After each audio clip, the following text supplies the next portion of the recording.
My name is Shekhar Kapoor. I'm born and brought up in India. So I'm from India and I'm a film director. That's what I do. I started life here in England as an accountant and was always fascinated by film. And so I went back to India and asked people if they would let me direct a film, and everybody said no.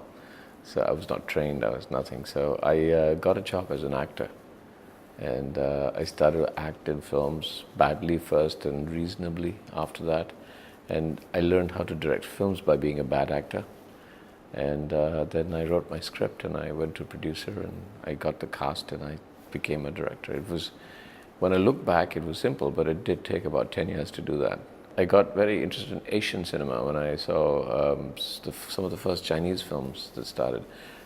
Farewell, My Concubine was probably the first big Chinese film I saw, and I realized that there was a very special cinematic expressionism in Asian cinema that Chinese cinema had captured, and because it was a cinema of its own culture, whereas in Indian cinema, what's called Bollywood, it didn't, except for song and dance, it was trying to metamorphosize everything in the world into one melting pot, and it wasn't so attractive. So I decided actually to start making cinema that had roots in India. So that's how I started. My producers say to me, the problem with making a film with you, Shekhar, is you want to know what it's about. And I said, you know what, if I was 18, it was okay. But at my age now, I want to do things that are relevant. Otherwise, how do I make a film? I don't know how to make a film. So even when I take a film like Elizabeth, it was about, to me, Indira Gandhi's story. I was facing at that time, a lot of my friends were saying to me that we should all go public, we should become businesses, we're all famous filmmakers. And I would say, well, there's art and then there's business. And in the pursuit of business, you might lose art because you have to be ruthless in business and you have to be completely vulnerable in art. And then Elizabeth was exactly about that. It was about the ruthlessness of power as against the vulnerability of love and youth. So there was a lot of me in my struggle at that time that came into Elizabeth. Now, it doesn't mean that the story has to be that. I have to adapt the story to things that are churning in my heart or my mind at that moment. I wrote a story about the future, about a city that runs out of water.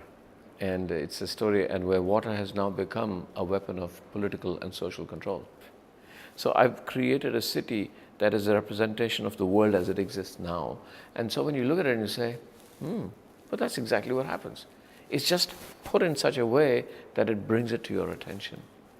So it just takes out things that lie in the 5th page in a small column newspaper, and through the telling of the story of the characters, it puts it on the front page. And so you'll know, well, that's sex trafficking in Bangkok. Of course, we know it happens.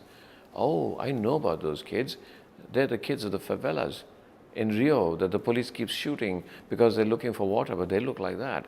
No. So there are indications all over that this is what's happening elsewhere in the world. So wherever you're from, you'll find a way to find that's exactly what happens.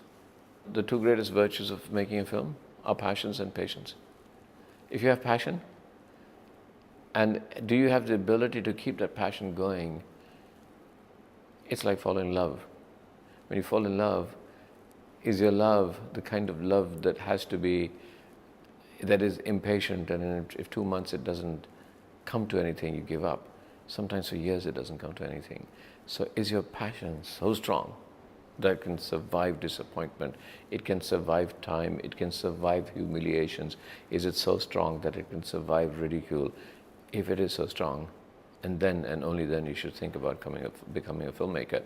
The rest comes. The rest is technique. The rest, you actually, because it's a collaborative art, the rest you can ask your friends and people to come and help you, editing and camera and screenplay writing. But you've got to have the driving passion to tell a particular form and a particular story, something inherently that doesn't go away. It won't go away. And so you have to express it.